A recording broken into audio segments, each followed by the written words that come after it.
saludarlos. Veo que ya está la mayoría conectados. Perdón, me costó un poquito entrar a la plataforma. Espero que estén muy bien. Gusto de saludarlos un sábado más en nuestra clase número 9. Vamos a iniciar la clase del día de hoy grabando, la verdad. Espérenme, porque a mí se me va la onda a veces con la grabación. Ahí está. Vamos a ver, grabar. Iniciar.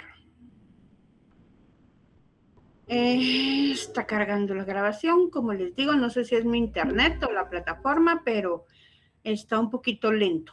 Pero ya está la grabación. Muy bien. Vamos a hacer una retroalimentación de lo último que vimos, que eran las sociedades especiales, ¿verdad? De las cuales dijimos que vamos a hablar de la banca, afianzadoras, aseguradoras, almacenes generales de depósito, financieras reguladas y bolsa de comercio y bolsa de valores. Vimos la bolsa de valores, vimos las sociedades de inversión. Dijimos que estas sociedades de inversión estaban sujetas a ciertas características especiales. Vimos también algo de la sociedad variable y nos quedamos ahorita para ver las sociedades extranjeras. Las sociedades extranjeras, si no estoy mal, hasta la última clase, pues estuvimos viendo algo de ellas, de lo cual, perdón si mi voz anda algo rarosa, es que creo que los cambios de clima me han estado dando alergia toda la semana. Bueno, de las sociedades extranjeras hablamos que son todas aquellas que están legalmente constituidas en el extranjero, pero que dentro de nuestro territorio, del territorio de la República de Guatemala, van a tener su sede de administración en donde desarrollen todos aquellos actos comerciales que componen su objeto principal. Estas sociedades dijimos que deben de cumplir con todos los requisitos de validez en su escritura constitutiva y con todo lo que dispone el Código de Comercio. La forma de constitución de estas sociedades obviamente va a centralizarse, por decirlo de alguna manera, o a regirse por las leyes de su país de origen, pero para poder tener sus funciones en Guatemala deben de cumplir con todos los requisitos de ley. Esto se da, mis queridos licenciados, porque si el objeto de comercialización de este tipo de sociedades va a estar dirigido, puede ser a un público transnacional, ¿verdad? Porque puede ser que incluso el objeto comercial sea, qué sé yo, la distribución de un tipo de alimento, por decirles algo. Puede ser que ese mercado al que va dirigido el objeto de este tipo de sociedades no solo sea Guatemala, posiblemente Guatemala sea el lugar en donde esté constituida su oficina principal de funcionamiento, qué sé yo, por los impuestos que se pagan, por la mano de obra, el precio de la mano de obra, por clima, por condición geográfica que les permite un desplazamiento menor y lo cual aminora sus costos.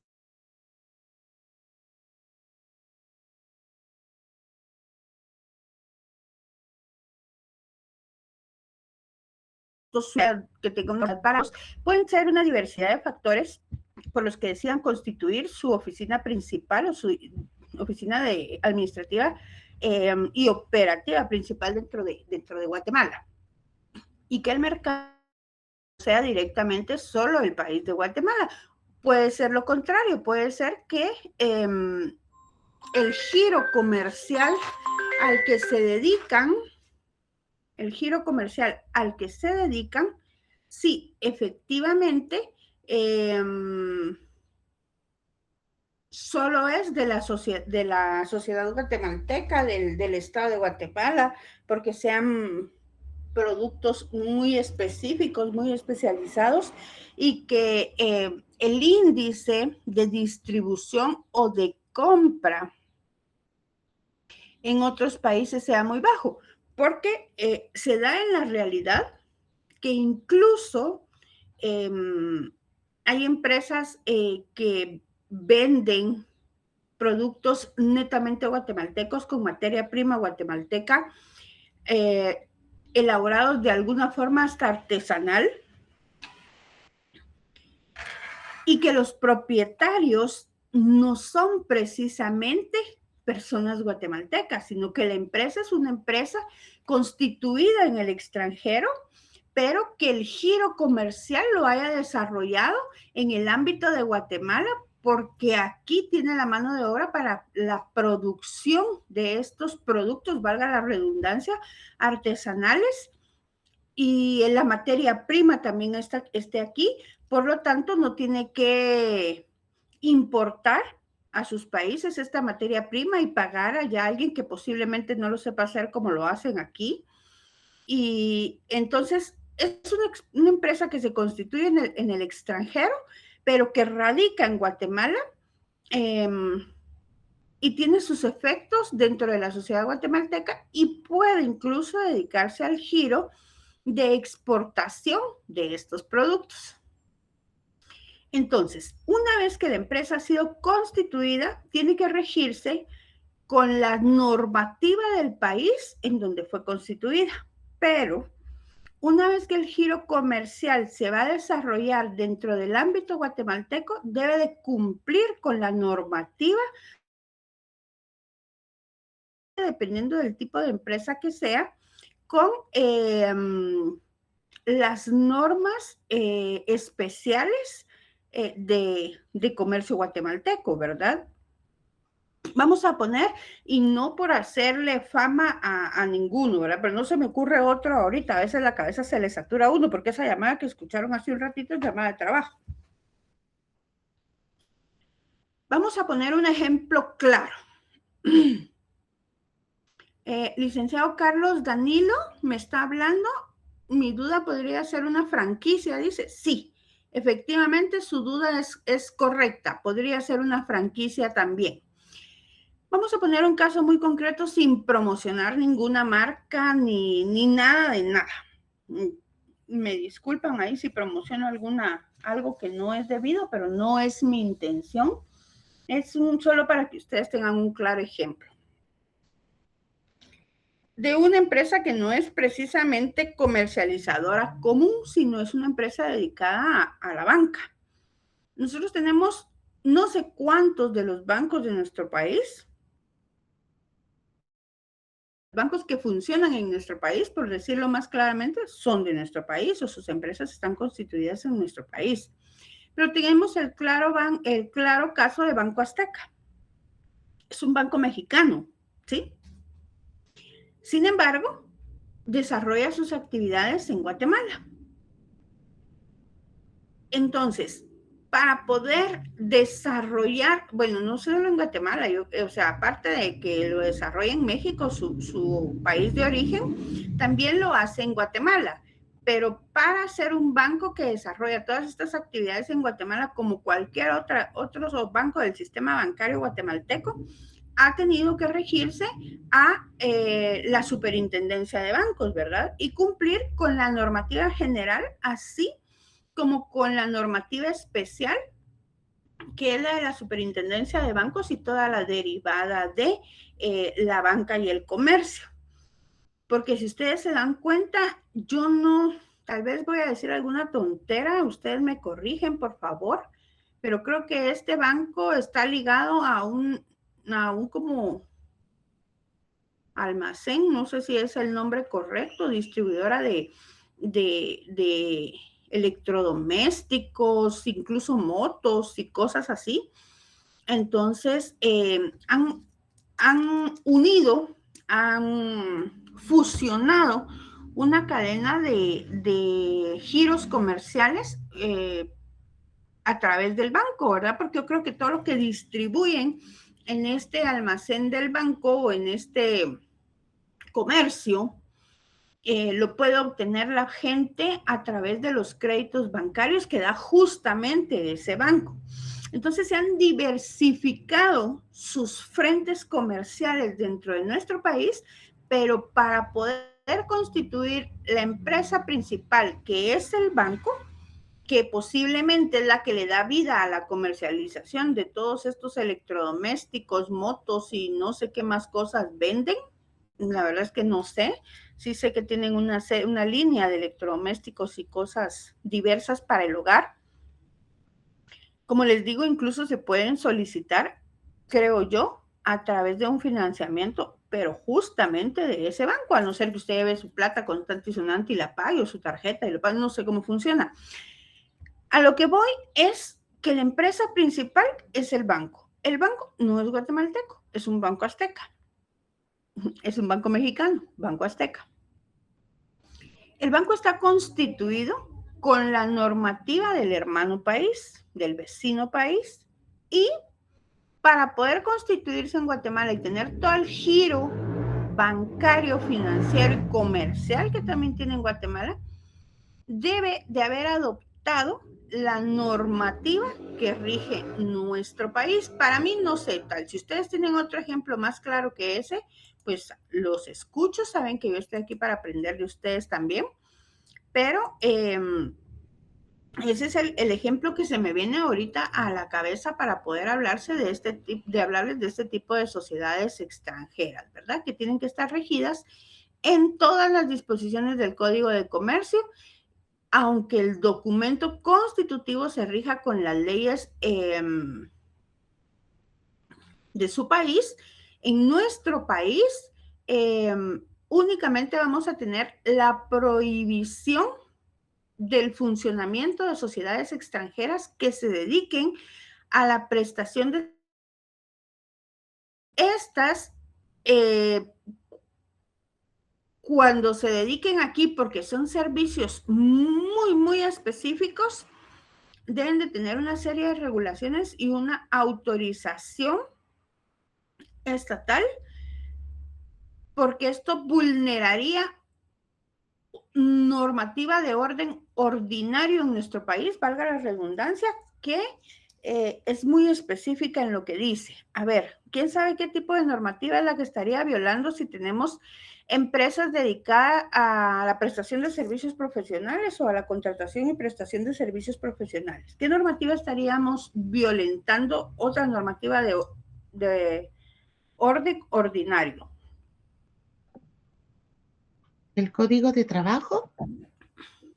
Perfecto, perfecto, licenciada Anita Molina. El código de trabajo. ¿Por qué licenciada? Porque el código de trabajo rige la cantidad de personas que debe contratar que no sean guatemaltecas. O sea, el código le da prioridad a la contratación nacional, por decirlo de alguna forma, y si ellos traen todo su personal de México, en este caso del grupo Salinas, porque así se llama el Okay. grupo, inició con las tiendas Electra, y a Okay. raíz de el éxito que tuvieron, fue que trajeron el Banco Azteca, que fue el que llegó después. Muy Ahora bien. pues ya tienen hasta una fundación social, ¿Ve? Fundación Azteca Guatemala, porque pues como están invirtiendo en el país, no sé, no estoy segura si esa parte también se les exige, ¿verdad? Y puede Eh, ser lo una forma de social evadir impuestos. ambiental, lo social ambiental. Entonces, sería esa ley, la del Código de Trabajo, la que infringen si no contratan personal guatemalteco. Muchísimas gracias, licenciada Anita. Esta fue una clase magistral. Se lo agradezco. Efectivamente, es la normativa relacionada con el trabajo, ¿verdad? ¿Por qué razón? Porque dentro de las políticas de un Estado debe de estar, pues obviamente, la educación, la profesionalización y la tecnificación de sus habitantes para tener en teoría, un Estado autosostenible, ¿verdad? En ese sentido, deberíamos nosotros de tener no solo academias, sino lugares técnicos que profesionalicen a las personas y que sean capaces de desarrollar cualquier tipo de trabajo. Personas, academias que profesionalicen a personas que se dediquen a través de su trabajo a obtener mejores ingresos que engrandezcan el Estado. Esa es la teoría, ¿verdad? En ese sentido, una vez que se supera el número de contrataciones de profesionales extranjeros dentro de una empresa por la expertise que puedan tener, estamos no promoviendo de alguna manera la especialización de nuestra propia gente, de la gente de nuestro estado, y estamos reduciendo la oferta de empleo calificado también en nuestra región.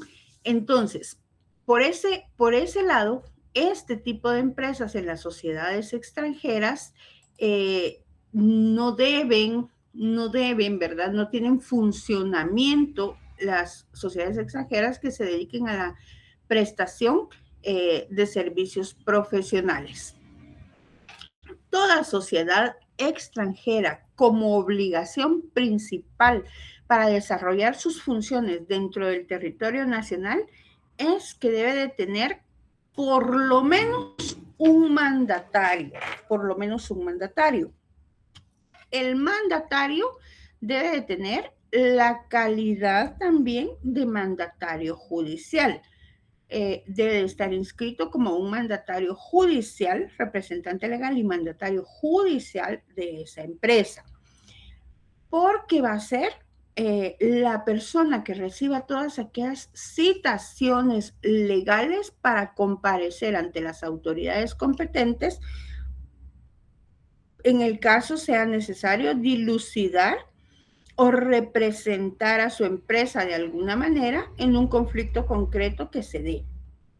Entonces, estas empresas extranjeras tienen esa obligación en específica, tener de forma permanente, lo cual quiere decir que el mandatario que elijan no puede estar en México, no puede estar en la frontera, no puede estar en ningún otro lugar, tiene que estar en la ciudad de Guatemala, radicar en la ciudad de Guatemala, tener su dirección, su domicilio constituido en la ciudad de Guatemala para hacer expedito e inmediato la citación de esta persona para solventar cualquier situación. No puede esperar el Estado, no pueden esperar las personas damnificadas cuando se da un caso concreto en que haya una intervención judicial, esperar que a la otra persona la localicen en otro país, que decida venir, que venga. No, aquí tiene que cumplir con las leyes del país y presentarse dentro de los plazos que la normativa le exige a cualquier ciudadano guatemalteco. Entonces, estas empresas extranjeras, para poder constituirse dentro de Guatemala, deben de presentar una serie de documentación que les va a exigir de forma obligatoria el registro mercantil. A ver, ¿quién de ustedes ha constituido una empresa? Pónganme la manita por ahí para que yo pueda ver. ¿Quién de ustedes ha constituido una empresa o ha ayudado a constituir una empresa a un abogado? ¿O tienen su empresa propia y la han constituido? ¿Aún no? Licenciado Carlos Danilo, Mónica Patricia. Muy bien. Todos ustedes entonces han visitado en algún momento el licenciado Osman, licenciada Jessica. Muy bien, los felicito. Todos ustedes han visitado entonces en un determinado el registro mercantil. Muy bien. A todos los demás que no lo han hecho, a todos los demás que no lo han hecho, los invito cordialmente a que lo hagan. Por favor, yo sé que ahora usted todo lo puede hacer en línea. Todo lo puede hacer en línea. Usted se mete al sitio oficial del registro y usted ahí puede pedir una inscripción, un formulario, tiene que llenar esto, hasta las citas las llena usted en línea. Pero obligación de un abogado, de un notario, es conocer los principales registros de nuestro país. En derecho mercantil yo debería de hablarles únicamente del registro mercantil, porque ni siquiera me quedaría hablarles del REPEJU, ¿verdad? Del registro de personas jurídicas. En teoría me tengo que enfocar al derecho mercantil, pero da la casualidad, licenciados, que la abogacía no tiende a una sola rama, y muchas veces ustedes, para llevar el área mercantil, tienen que tener conocimiento del área civil. Tienen sí o sí tener conocimiento del área registral, del registro general de la propiedad, del registro propiedad intelectual, del registro civil. Tienen sí o sí, porque todas las personas que se van a identificar dentro de estos documentos que ustedes van a constituir y a los cuales ustedes, a través de la fe pública, que ninguna otra profesión va a tener esa fe pública, ustedes los van a dar por hecho. Y resulta que cuando les toque ya estar en materia, andan buscando en dónde es que queda el registro y no saben ni dónde ir a preguntar. En las clases presenciales se le indica al estudiante que debe de hacer una visita a los registros y se le indica qué cosas debe de traer de los registros. Yo sé que las clases en línea nos han facilitado la vida, ¿verdad? Porque yo, por ejemplo, para llegar a la universidad, me tenía que hacer una hora y algo para estar en clases presenciales, lo cual representaba que me hiciera por lo menos 1 hora y media antes más para levantarme, bañarme, arreglarme, conducir y llegar, ver cómo me estacionaba y empezar las clases, ¿verdad? Entonces nos han facilitado muchísimo las cosas, nos han facilitado que mientras yo les estoy hablando a ustedes, ustedes tienen 4 pantallas abiertas y están viendo sus códigos, están viendo sus leyes. Nos ha facilitado muchas cosas, pero no deshumanicemos el trato que debemos de tener, porque las personas que se van a acercar a ustedes como notario van a llegar y se van a sentar enfrente de ustedes y les van a pedir a ustedes cosas que ustedes deberían de saber, que ustedes deberían de tener por lo menos el conocimiento de dónde queda la institución y cuántos son los trámites que hay que hacer para lograr el resultado que su cliente les está pidiendo. Si ustedes quieren verlo como una asesoría y un plus del notario, como una preparación del notario, está bien. Si ustedes lo quieren ver desde la parte económica, también es un plus. Y les voy a explicar por qué. No sé cuántos de ustedes quieren llevar derecho por tener un conocimiento general del derecho. No sé cuántos de ustedes quieren llevar derecho como un complemento a la carrera que tienen actualmente porque les serviría. No sé cuántos de ustedes quieren llevar derecho porque quieren ejercer el derecho. De estos últimos que quieren ejercer el derecho, no sé cuántos piensan, bueno, tengo 30, 40 años ahorita. Trabajo en una institución pública. Va a estar complicado si me voy de esa institución pública a los 50 o 55, no me he logrado jubilar y que me den trabajo en otra. Tengo que tener mucho cuello, pero como está la política en Guatemala, tengo que tener mucho cuello. O sí me van a dar trabajo allá, pero me van a pagar algo que realmente no es lo que a mí me alcanza para tener el estándar de vida que yo quiero tener. O simplemente para cubrir las necesidades que actualmente tengo. Entonces voy a hacer una carrera que me pueda permitir trabajar independientemente, ¿sí? Que yo pueda trabajar por mi cuenta, que yo decida, voy a trabajar de día, de noche, voy a llevar estos casos, voy a hacer tal cosa, porque así voy a tener la libertad económica que necesito, en teoría, ¿verdad? Que sí es cierto. Entonces vamos a ver, porque muchos lo piensan, a qué rama del derecho me voy a dedicar, qué es lo que me gusta, qué es lo que va alineado precisamente con lo que yo quiero conseguir. Bueno, a mí dirán muchos me gusta la rama penal, ¿sí? A mí me dirán mucho me gusta la rama penal. A mí personalmente me gusta mucho la rama penal. Y entonces yo me voy a dedicar a lo penal. Si comparo lo que me voy a dedicar contra el promedio de ingresos que voy a tener, la rama penal es muy buena. Es muy buena económicamente hablando. Pero para eso necesita usted sus 10 años de buen ejercicio y tener acrecentada su solidez como penalista. No necesita solo su carrera, va a necesitar una maestría en Derecho Penal, una maestría en Criminología, una maestría en Criminalística, un doctorado en Ciencias Penales, para acreditar todos los conocimientos de esta interacción moderna del derecho y poder tener los argumentos de solidificarse como un buen penalista. Pero ¿le va a redituar? Sí le va a redituar, definitivamente. Eso sí, también va a estar expuesto a B, C y D. Bueno, otros dicen, no, eso no es lo mío, yo la verdad quiero ya en cierta edad estar más tranquilo, me voy a dedicar al notariado. Yo voy a tener mi oficina, documentos, ahí tiene que tener conocimiento de los registros. Una, dos, ¿el notariado le va a dar plata? Sí le va a dar plata.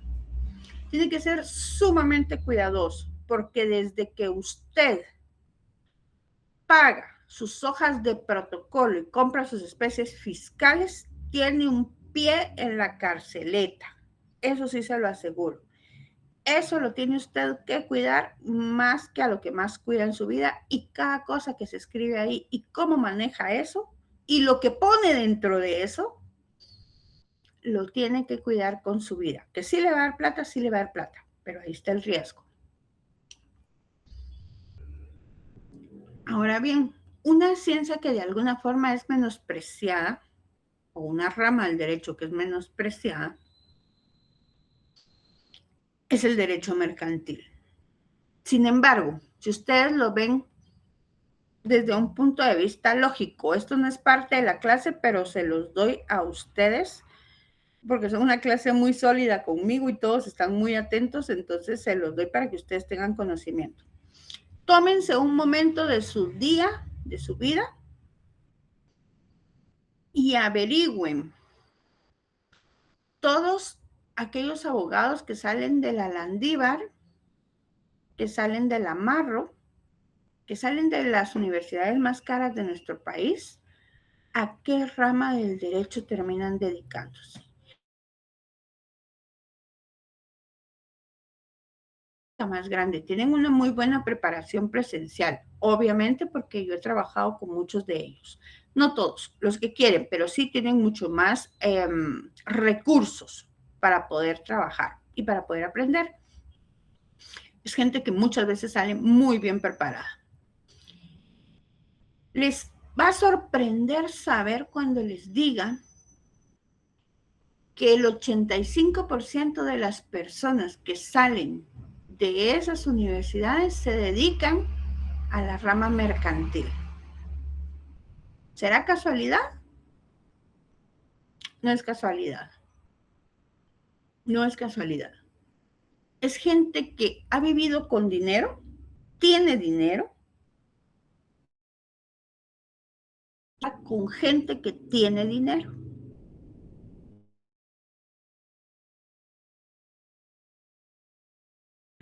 Si a ustedes les llega a llamar la atención en algún momento, primero tienen que saber que es una rama apasionante, divina, preciosa. Yo amo el derecho mercantil. Pero que si lo que ustedes quieren más adelante es ganar plata con esta carrera, también estarían en la rama adecuada. Ya, terminado el anuncio correspondiente, dirían por ahí, que no es anuncio, es solo compartir con mis alumnos, ¿verdad? Les digo a ustedes, si quieren competir con toda esa gente que ha tenido muchas más facilidades y que tal vez no necesite estar un sábado, como están ustedes aquí conmigo hoy estudiando, porque ellos pudieron estudiar todo eso entre semana cuando iban tranquilamente y regresaban a su casa a seguir estudiando, y nosotros pues somos personas que trabajamos diariamente y estudiamos un fin de semana. Si ustedes quieren competir con ellos, lleven más allá de lo poquitísimo que yo les doy, poquitísimo porque es muy poquito, esta investigación y este conocimiento. Vayan a los registros, conozcan los registros, vayan al registro de la propiedad y vean cómo inscribir una propiedad, vean cuáles son las causas de que les rechacen un expediente, vean cuánto tiempo se lleva la inscripción, vea qué son las alarmas de las fincas, vaya al registro civil, vea cómo funciona, vaya al registro de propiedad intelectual, vea cómo funcionan las marcas, qué le van a pedir, cuáles son los formularios, cuánto tiene que pagar. Hágalo, porque esto yo se lo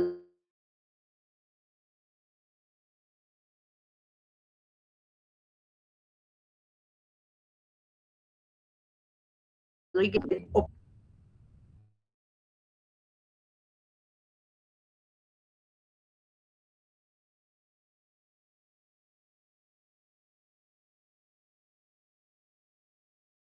Que cumplir con una serie de requisitos que le garanticen a nuestro país que esta entidad va a responder ante cualquier situación debida al giro comercial al que se dedica.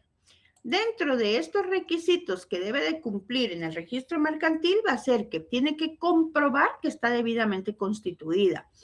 Va a tener que presentar ante el registro una copia certificada de su escritura constitutiva y de los estatutos que rigen esa escritura. Debe comprobar que ha sido debidamente adoptada una resolución por el órgano competente. Recuerdan que cuando vimos las sociedades vimos que tenían órganos esas sociedades, por el órgano competente para el fin de constituir en nuestra república un mandatario con representación que tenga amplias facultades para realizar todos los actos y negocios jurídicos relacionados con el giro comercial de la sociedad, y obviamente que debe de ser mandatario judicial para representar legalmente a la sociedad en juicio y fuera de juicio. Debe también constituir un capital asignado para todas las operaciones que va a tener en la República, y además debe de constituir a favor de terceros una fianza que se le va a solicitar en el registro mercantil de una cantidad que no puede ser menor a $50,000 o su equivalente en quetzales. Y también le va a indicar el registro mercantil que en todo lo relacionado con la vía legal o judicial de esta sociedad tiene que someterse a la jurisdicción de los tribunales de nuestro país. ¿Por qué? Porque va a cumplir el ordenamiento jurídico de nuestro país. Esta forma de someterse a la jurisdicción o de renunciar a otro fuero lo hace a través de una declaración, y con otra declaración no puede invocar derechos de extranjería. No va a poder decir, sí, pero yo tengo el derecho, y eso posteriormente ustedes lo van a ver en derecho internacional público o en derecho internacional privado. Este va a ser en privado justamente un semestre o 2 semestres más adelante. No se va a poder invocar el derecho de extranjería mercantilmente hablando, porque tuvo que hacer a través de una declaración ante el registro mercantil que renuncia al fuero de su capital y se somete a los tribunales de justicia de el país de Guatemala, ¿verdad? Y por último, ante el registro mercantil también tiene que llevar una copia certificada del último balance general de la sociedad y del estado de pérdidas y ganancias que tiene. Asimismo, estas sociedades extranjeras, antes de retirarse del país o antes de terminar operaciones en Guatemala, todas estas sociedades que han sido autorizadas necesitan obtener una autorización para retirarse. Esta autorización es porque se tiene que hacer una investigación de que haya cumplido con todas sus obligaciones en la República para que le sea extendida la autorización por parte del registro mercantil. Esto es en cuanto a las sociedades extranjeras. Ahora bien, esta autorización de la que les hablo y este registro del que les hablo, hay sociedades extranjeras que no se les va a requerir. Y esto es cuando estas sociedades realicen este tipo de operaciones, cuando son parte en cualquier gestión o juicio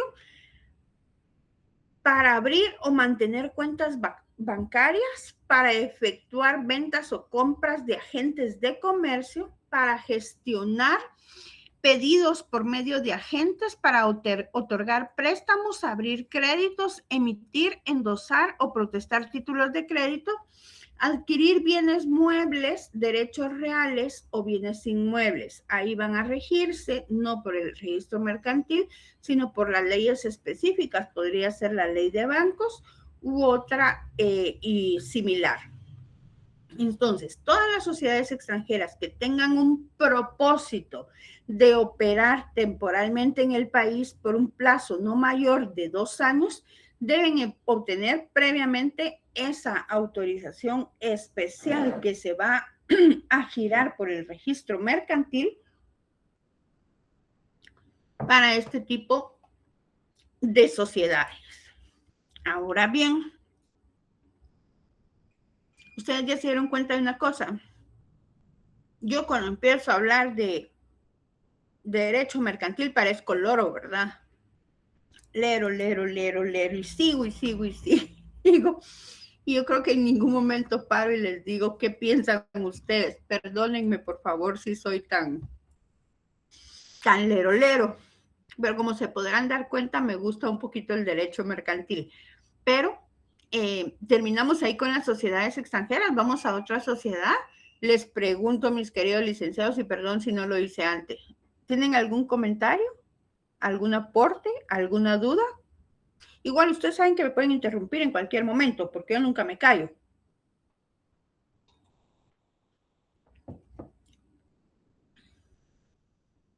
Ay, gracias, licenciado Edwin. Yo también disfruto dar la clase. Muchísimas gracias. Muy bien. Como el que calla otorga, ustedes no me preguntan, yo sigo, ¿verdad? ¿Saben una cosa? Cuando yo era pequeña, antes de ser adolescente, que uno de adolescente se pone medio raroso, ¿verdad? Mi abuelita me decía, si te pagaran por hablar, mija, vas a ser millonaria. Yo creo que por eso soy maestra de toda la vida, ¿verdad? Porque sí me pagan por hablar, pues, pero igual lo hago con mucho placer. Solo en clases. De ahí ustedes me ven en la calle, soy una muda total. Muy bien. Vamos ahora con la sociedad offshore. La sociedad offshore, este término offshore nace en los Estados Unidos, ¿verdad? Este tipo de sociedades, que también está entre las sociedades extranjeras, pero que es un tipo de sociedad especial, nace de este término anglosajón o gringo, offshore.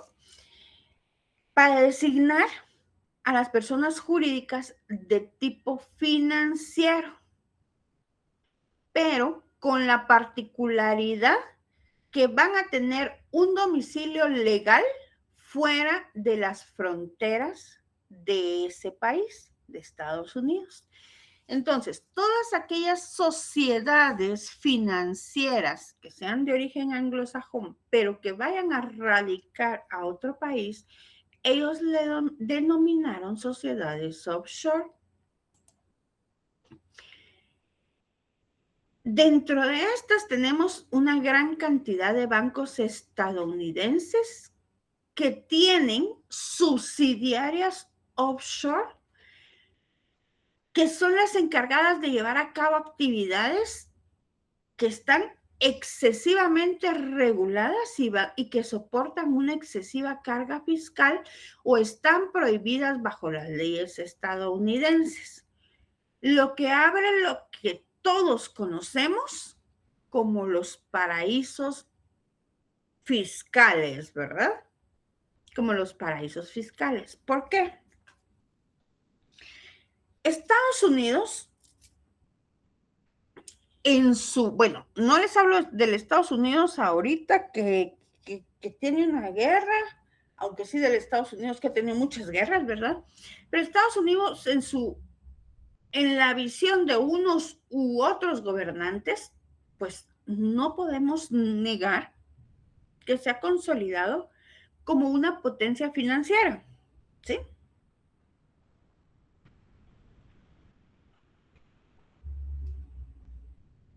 Independientemente de que Estados Unidos pueda ser, como todos lo conozcamos, para muchos era el sueño americano, para muchos era el sueño americano.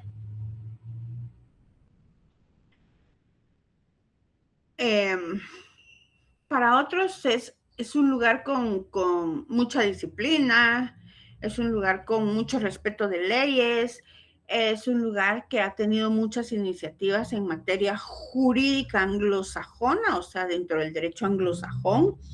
Es un lugar que es rígido en el cumplimiento de sus leyes, en el cumplimiento de sentencias, en el derecho punitivo. Cada quien podrá tener una versión de Estados Unidos. Yo, Evelyn Archila, les digo, a mí Estados Unidos no me gusta, ni un poquito. Y no estoy hablando solo del Estados Unidos ahorita que tiene al mundo de cabeza, que nos tiene con una crisis económica. No, el país en sí, no me gusta. Nunca he viajado a Estados Unidos y espero en mi vida nunca tener que hacerlo. Y eso que soy un amante de viajar. Si yo pudiera, ya me conocería toda Europa, pero todavía me falta. Pero antes de irme a Europa, yo quería conocerme toda Sudamérica, ¿verdad? Antes de ir más lejos, conoce Guatemala. Y dije, yo voy a ir a Europa el día que conozca el fin del mundo, el día que conozca Patagonia, Ushuaia, Tierra de Fuego. Después de que me conozca América, me voy a ir a Europa. Y me faltan miles de lugares que quiero conocer, pero no quiero ir a Estados Unidos. Y si paso por Estados Unidos, será simplemente porque el avión hace una escala ahí, pero nada más. Sin embargo, Estados Unidos es lo que dice un refrán: candil de la calle, oscuridad de su casa. Solo que aquí es al revés, ¿verdad? Estados Unidos ha sido tan rígido en aparentar esa normativa de protección fiscal solo dentro de sus estados y para sus ciudadanos. Sin embargo, no le importa si esta normativa es respetada o no respetada en otro lugar, cuando... Denme un segundito porque es trabajo. Bueno. Bueno,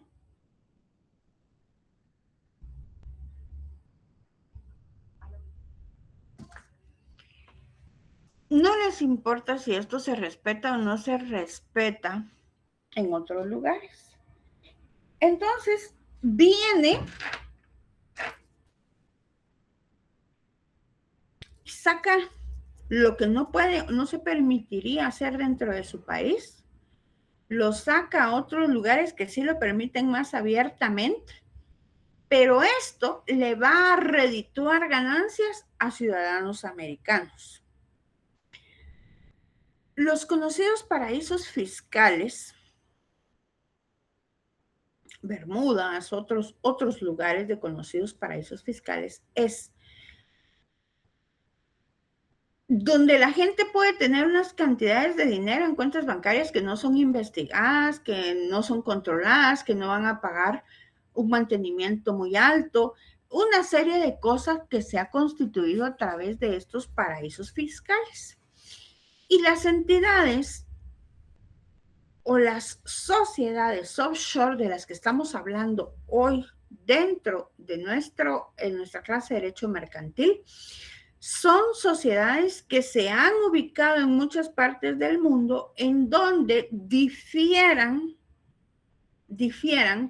todos estos requerimientos o requisitos de constitución a como los tiene Estados Unidos, porque Estados Unidos da la imagen de ser súper legal, de ser un país estricto en cuanto al cumplimiento de su normativa, de todo tipo de normativa, desde la penal hasta la financiera, hasta la fiscal. Entonces sus grandes empresas, que sí son empresas, y eso tenemos que reconocerlos, de un país económicamente beneficiado, económicamente solvente, no guardan y no utilizan su plata dentro de ese país o los excedentes de su plata, los excedentes de utilidades, porque el mismo país estaría cobrándoles una alta tasa de beneficios de diferente índole de acuerdo a su normativa. Sacan la plata de sus países y se constituyen en otras empresas, a las denominadas offshore, fuera del territorio anglosajón. Entonces, estas están fuera de las fronteras de ese país. Por eso les decía que muchos bancos estadounidenses tienen subsidiarias offshore que llevan a cabo actividades que dentro del país están excesivamente reguladas, que van a tener una excesiva carga fiscal o que en muchos de los casos están prohibidas ante las leyes estadounidenses. Entonces, esta industria llamada offshore, que es principalmente de bancos, aseguradoras y administradores de fideicomisos, comienza a desarrollarse allá a partir del año 1950. Se empieza a desarrollar en pequeñas jurisdicciones autónomas que están cercanas a los Estados Unidos, pero que por lo general son colonias o excolonias inglesas. Además de las sociedades offshore de tipo financiero, también se crean otro tipo de sociedades offshore para ayudar a disminuir la carga fiscal, que es la que soportan las empresas en América Latina o para asegurar la propiedad individual frente a la inestabilidad política. Por eso cuando la licenciada Anita nos hablaba de que Banco Azteca ahora tenía una fundación en Guatemala, yo le atajé y le dije, bueno, para reducirlo de los impuestos, ¿verdad? Porque es una de las condiciones que ponen los países, crear una fundación en el territorio donde tienen la operación algún tipo de entidades reguladas y le van a hacer una condonación de impuestos a través de la ayuda social que va a brindar por esta fundación que pongan en la sociedad, ¿verdad? Entonces, estas sociedades offshore disminuyen esta carga fiscal que soportan las empresas en América Latina, porque en América Latina sí se tienen impuestos y son creadas con esa mira, o también son creadas con la mira de asegurar la propiedad individual para hacerle frente a la inestabilidad política que sucede.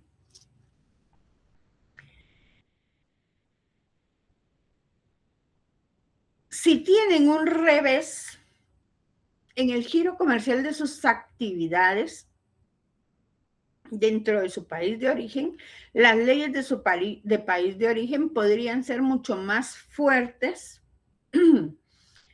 que no se queden únicamente con el pago a acreedores a través de, como estábamos con las sociedades anónimas, por ejemplo, en cualquier lugar, a través de que cada socio va a responder con el monto de sus aportes, las de responsabilidad limitada, ¿verdad? Que va a responder con el monto de sus aportes al pago de A, B, C o D, sino que posiblemente tengan una responsabilidad ilimitada y subsidiaria que en algún momento, como vimos en el caso de algunas sociedades que estuvimos viendo anteriormente y que les dije que hicieran su cuadrito comparativo para ver quiénes tenían este tipo de responsabilidad. Entonces, posiblemente les va a tocar responder inclusive hasta con su dinero propio, si están ubicadas en Estados Unidos o en alguna parte.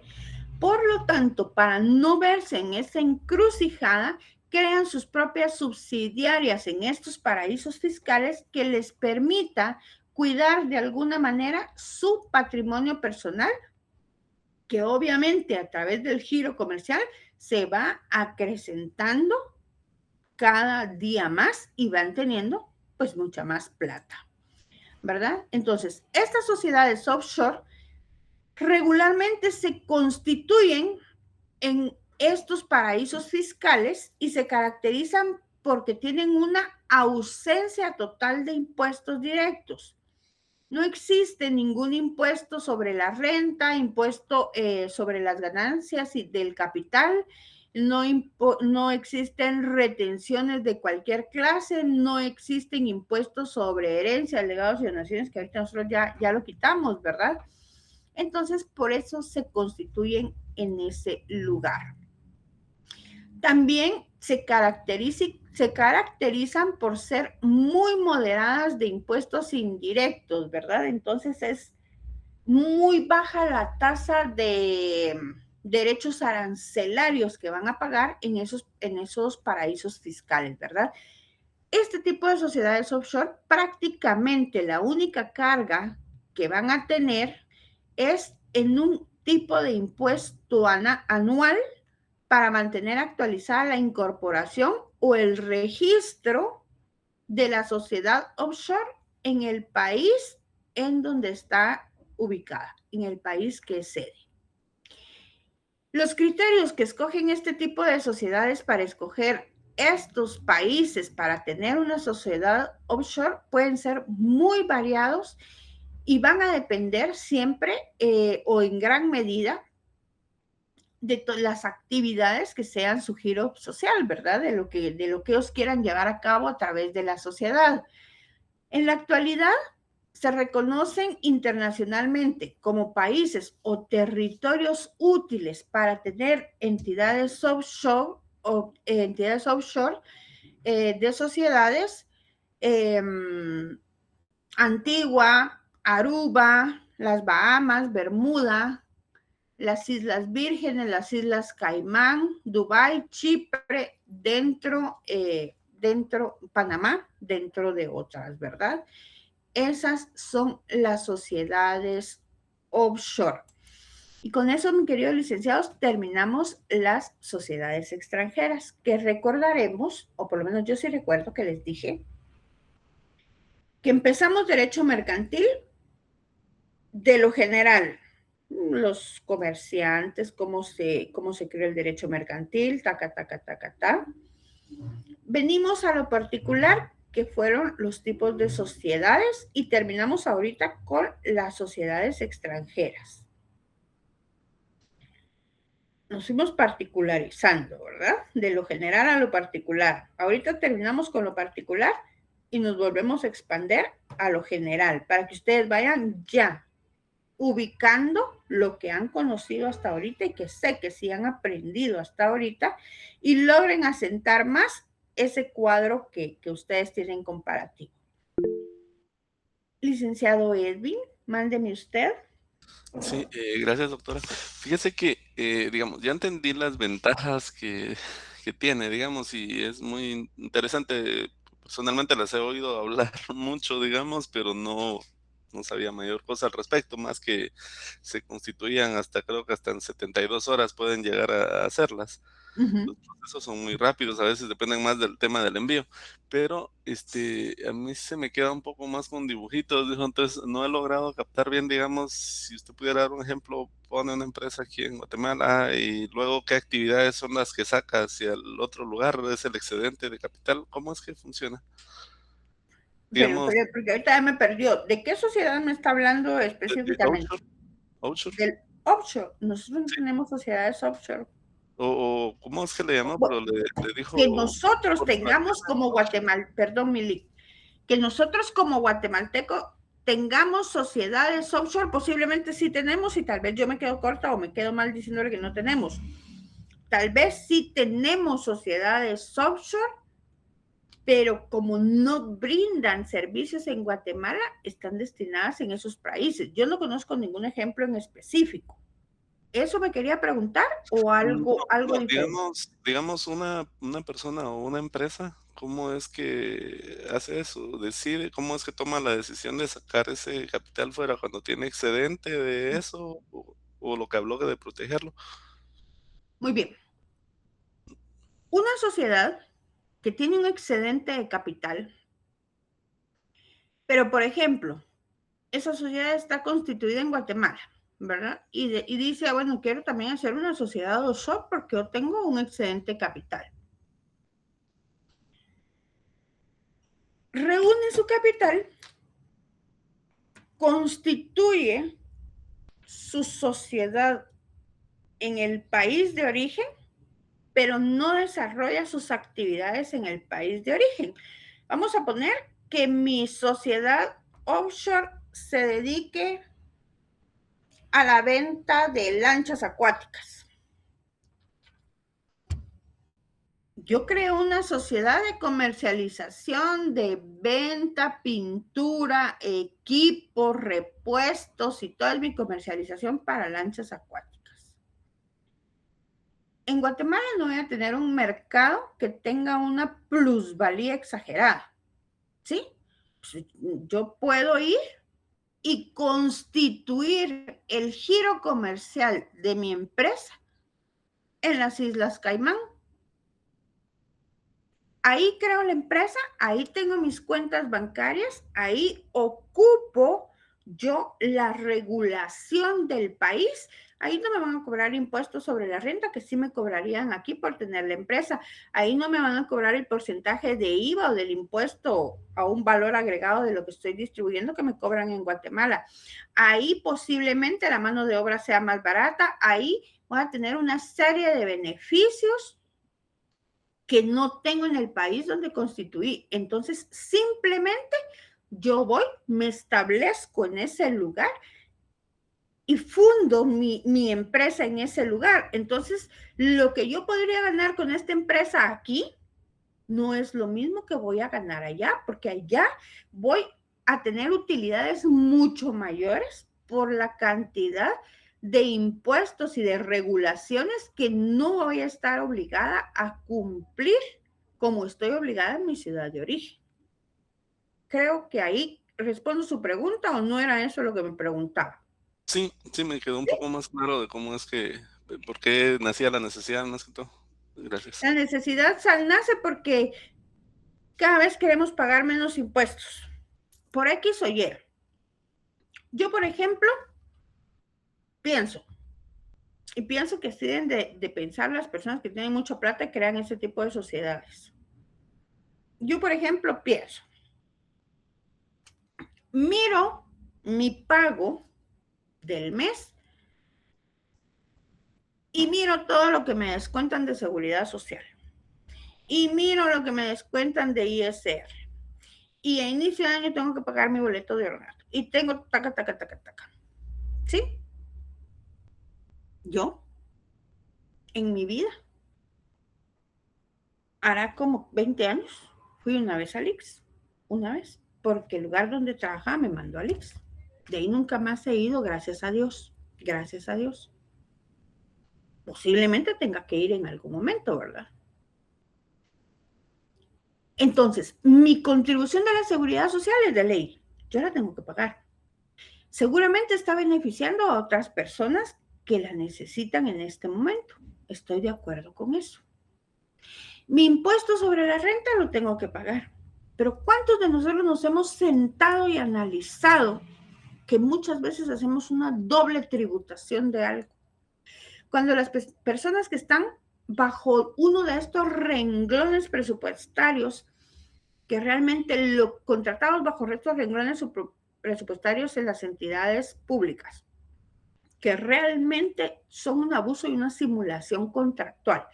Véase 029, 189, regulado sí, por un manual de clasificación presupuestaria, inferior jerárquicamente hablando, normativamente hablando, del Código de Trabajo, de los convenios internacionales firmados en materia de trabajo, del convenio de la OIT.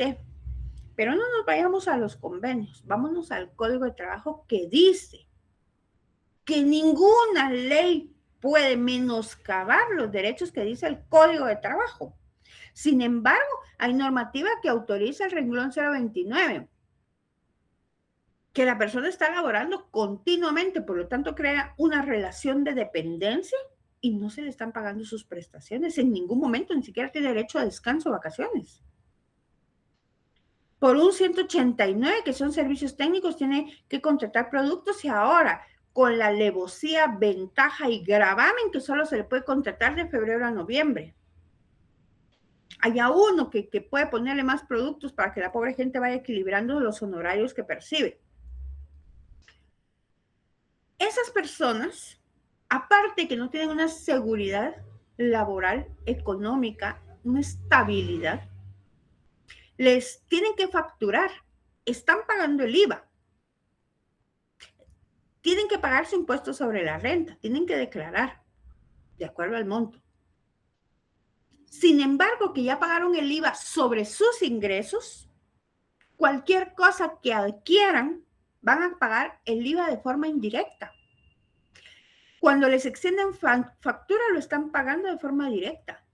Pero cuando compran en la tienda un chicle, lo están pagando de forma indirecta porque al de la tienda ya se lo cobraron. ¿Hay una doble o no hay una triple tributación en nuestro sistema? Si lo analizamos un poquito. Entonces, asumo yo que, como diría mi maestra, nosotros que manejamos 100 quetzales al mes, sabemos esto. Imagínense ustedes lo que sabrán las personas que manejan millones y millardos. La cantidad de impuestos que se están ahorrando cuando hacen este tipo de inversiones en sociedades offshore. Yo creo que esa es la mentalidad hacia dónde va, ¿verdad? Y algún sentido sí que tiene, ¿verdad? Aunque no es lo correcto legalmente hablando, algún sentido sí que tiene. Muy bien, mis queridos licenciados. Licenciado Carlos Danilo, gusto de saludarlo, ¿qué manda? Igualmente, gracias, maestra, pues aquí deleitándonos con su exposición y grado de conocimiento. Yo solo quería hacer un comentario con relación a este modelo de las offshore. Lo que sucede es que han estado ligadas, digamos, con evasión de impuestos y muchas cuestiones también en la administración pública. Así es. Me estaba recordando y ahorita busqué, porque hay que ver la realidad, no lo tengo en la mente, sobre los Panama Papers, que ahí fueron muy mencionados esos documentos, ¿verdad? Y solo quería hacerle ese comentario. Muchas gracias. a usted, mi querido licenciado. Yo sé perfectamente que ustedes no tienen tiempo de ocio, ¿verdad? Que ustedes están dedicados ahorita a su superación, por eso están en esta maestría. Cualquiera de ustedes podría estar en su casa ahorita simplemente, a los que les gusta el fútbol, viendo un partido de fútbol. Otros, yo, en mi caso, estaría limpiando mi cocina, ¿verdad? Netflix, dice el licenciado Edwin, durmiendo, sentados en el patio, saliendo con sus hijos a comerse un helado, qué sé yo. Sin embargo, están aquí oyéndome a mí como que soy loca, como que soy tarabía, lero, lero, lero, lero.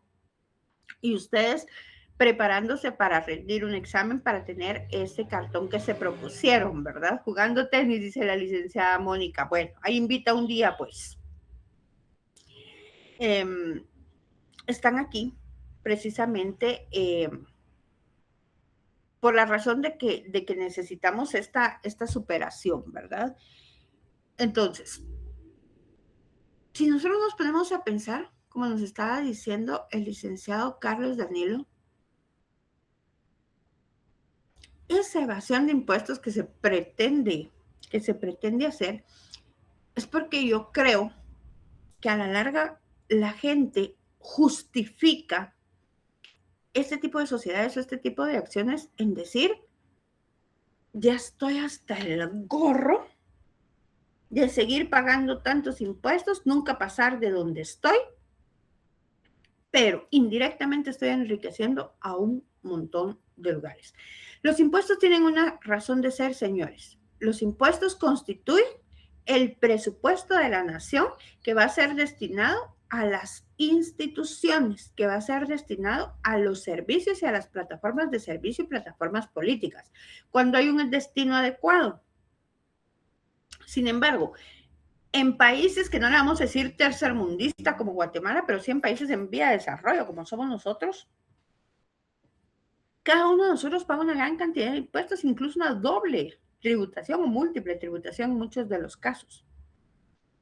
¿Creen ustedes que no se ponen a pensar que da tristeza que una persona vaya a un hospital público y para poder hacerle una operación por un accidente le piden que de su propio bolsillo vaya a comprar los clavos que necesita porque en el hospital no hay?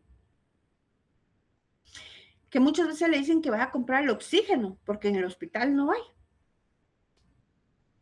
Que ustedes, al igual que yo, cada vez que vamos conduciendo nuestro trabajo, ya no sepamos de memoria los agujeros que hay en todo el camino.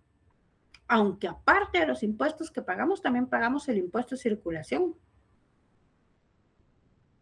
¿Creen que es justo la comida que reciben los niños en las escuelas públicas cuando reciben?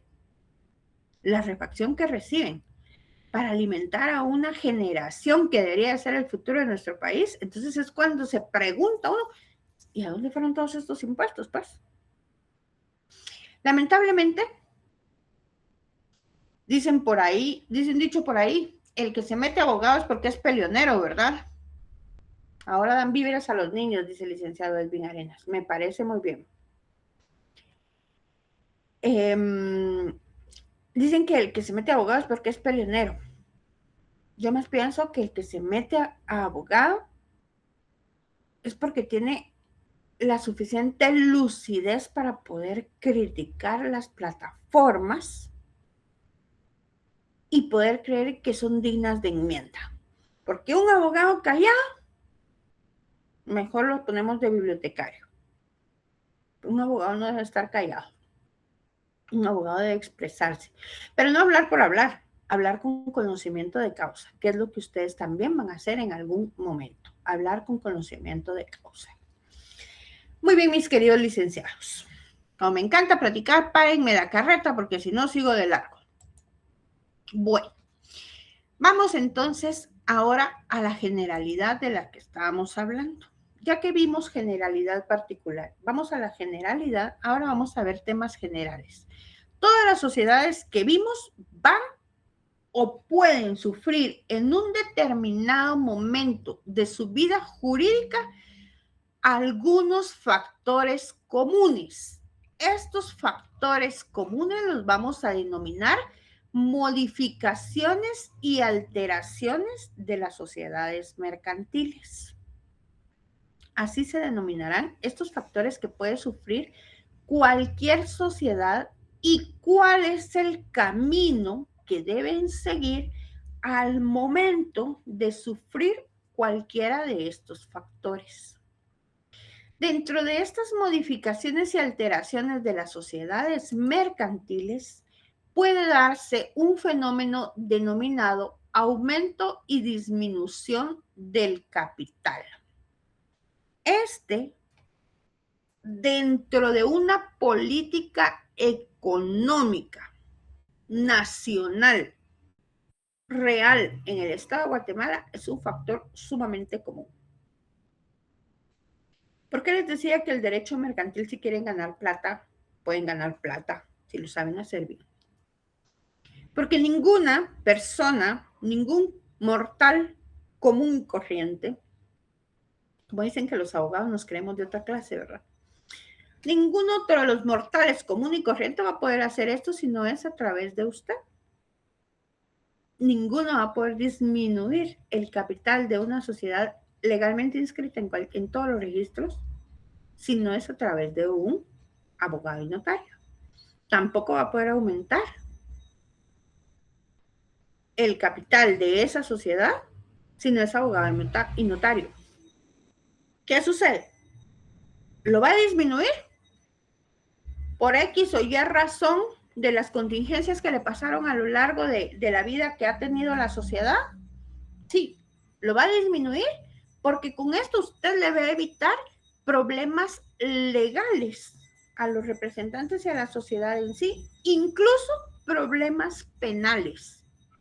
Si no disminuye su capital en el momento en que la ley lo obliga a disminuirlo por ciertas acciones y pérdidas dentro del capital, por ciertas acciones no puestas a la venta, no generado ese dinero efectivo dentro del capital social que le permita las negociaciones, por adeudo con los acreedores, por satisfacción de deudas, por X, por Y, se ve en la obligación de disminuir su capital. ¿Va con usted? Usted tiene que faccionar la escritura que modifique la escritura de modificación de la escritura constitutiva de sociedad. Y para usted va a ser pan comido, ¿verdad? Porque usted sabe cómo es la escritura de sociedad, le están pidiendo claro qué es lo que hay que hacer, va a saber el porcentaje en que ellos quieren y que usted aconseja disminuir, hace la escritura de modificación, la registra y con esto usted ganó.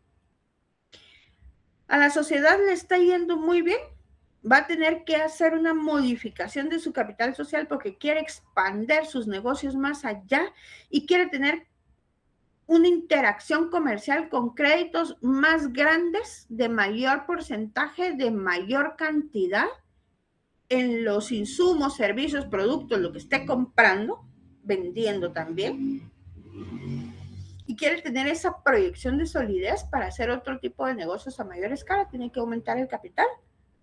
No lo puede hacer él solo, por muy empresa multimillonaria que sea. Lo tiene que hacer usted. Lo tiene que hacer usted notario. Usted notario lo va a inscribir, usted notario va a dar fe. Entonces, es un trabajo que solo les compete a ustedes en el área mercantil. Entonces, estas disminuciones y aumentos del capital tienen dentro de nuestra política financiera nacional un movimiento muy grande, día tras día dentro de nuestra sociedad. Y cuando se dan eventos como el que tenemos ahorita de la inminente guerra que tenemos por otro lado, pero que directa e indirectamente nos afecta a nosotros dentro de nuestra economía, también repercute dentro de la economía de las sociedades que a la larga muchas las obligan a llegar a este punto del que estamos hablando, que es una modificación o alteración de la sociedad a través de un aumento o disminución del capital. Tanto este aumento como esta reducción del capital debe de ser resuelto dentro de todas las sociedades por el órgano correspondiente, ¿sí? ¿Cuál será el órgano correspondiente, por ejemplo, en una sociedad anónima? Ya lo vimos.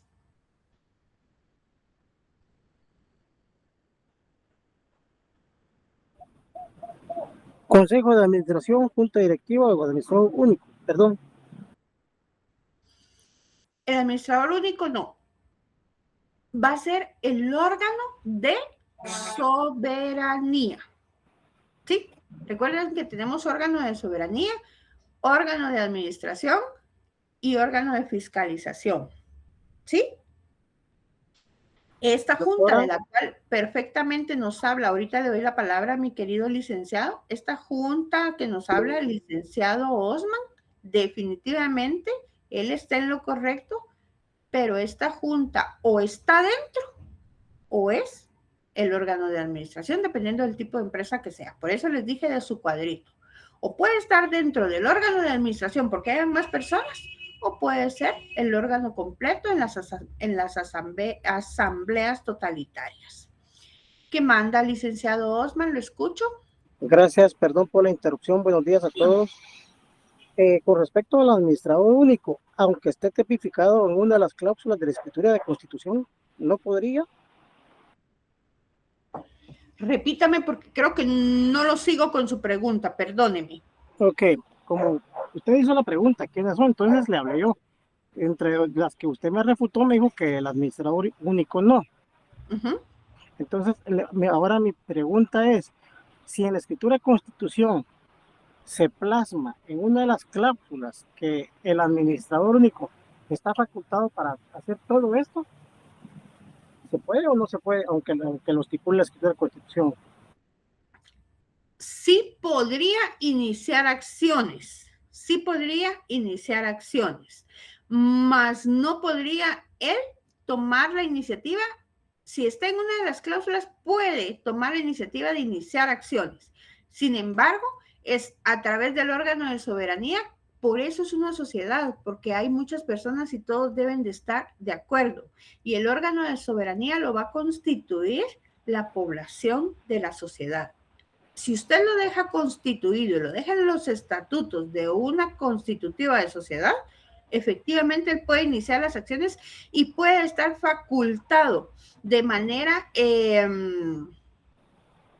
implícita dentro de esto que él convoque a una junta general o a una asamblea general que tome la decisión, más solo él no puede.